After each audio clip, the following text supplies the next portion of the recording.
अखंड शिवसेनेत 4 वर्षांपूर्वी घडलेल्या भूकंपाची पुनरावृत्ती सध्या पश्चिम बंगालमध्ये होताना दिसते. पश्चिम बंगालमध्ये ममता बॅनर्जींना सोडचिठ्ठी देणाऱ्या तृणमूलच्या 20 खासदारांनी सगळ्यांनाच बुचकळ्यात टाकले. ममतांच्या बंडखोर खासदारांनी आसाम त्रिपुरामध्ये सक्रिय असलेल्या nationalist citizens party of India या छोट्याशा स्थानिक पक्षात गट विलीन केलाय. बंडखोर खासदारांनी लोकसभा अध्यक्ष ओम बिर्लांना एनसीपीआय पक्षात विलीन होण्याचा आणि भाजप प्रणित आघाडीला दिलेल्या पाठिंब्याचं पत्र दिलंय. त्यामुळे हा पक्ष नेमका कोणता असा प्रश्न सगळ्यांनाच पडलाय. 2023 मध्ये पहिल्यांदा निवडणुकीत उतरलेल्या नॅशनलिस्ट सिटीजन्स पार्टी ऑफ इंडियाच्या दोन्ही उमेदवारांचं डिपॉझिटही जप्त झाले. तर पुढील राजकीय हालचालींसाठी बंडखोरांनी अतिशय पद्धतशीरपणे आणि चातुर्याने सगळी रणनीती ठरल्याचं कळतंय. बंडखोर आमदार सुदीप बॅनर्जींनी आपण लवकरच तृणमूलच्या चिन्हावर दावा सांगणार असल्याचं म्हटलंय. त्यामुळे बंडखोरांची रणनीती काम करणार की नवा कायदेशीर पेच निर्माण होणार याचं उत्तर लवकरच मिळणार आहे.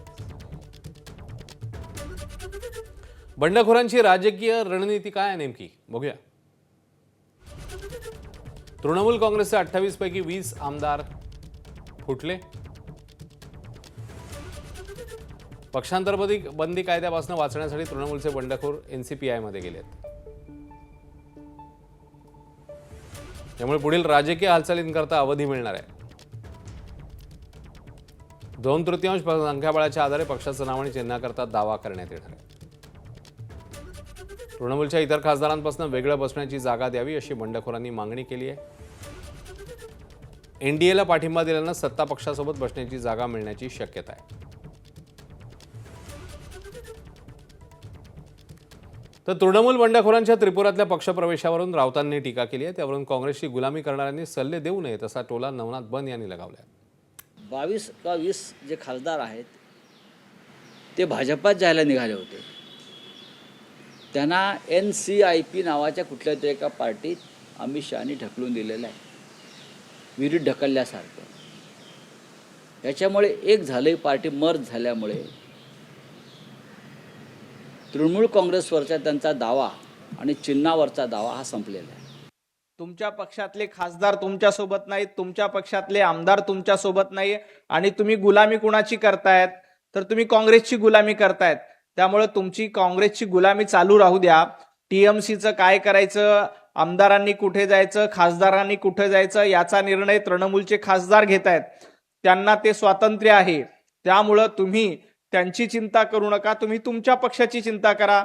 तुम्ही तुमचे खासदार सांभाळा. तुम्हाला तुमचे 9 खासदार सांभाळता येत नाहीत, ते ऑनलाईन हजेरी लावतात, त्याच्याकडे बघता. ममता दिदींचा पार्टी कशी चालवायची ते बघतील, अमित भाई काय करायचं ते बघतील. तुम्ही त्यांना शहाणपण शिकवण्याची गरज नाही. तर ज्या पक्षाबद्दल आता सगळी चर्चा आहे ती एनसीपीआय पार्टी नेमकी काय आहे ते बघूया. Nationalist citizens party of India अर्थात NCPI 20 जानेवारी 2023 मध्ये बंगालच्या हावडामध्ये याची स्थापना झाली. पेनाची निब हे पक्षाचं अधिकृत चिन्ह आहे. उत्तिया कुंडू आणि शेवली कुंडू हे दाम्पत्य याचे संस्थापक आहेत. 2023 मध्ये त्रिपुरात 4 ठिकाणी पहिली निवडणूक यांनी लढवली. 2 ठिकाणी उमेदवारांचं डिपॉझिटच जप्त झालेलं. आपले हक्क जपण्यासाठी पक्ष बदलू उमेदवारांना नाकारा अशी निवडणुकीत घोषणा दिलेली.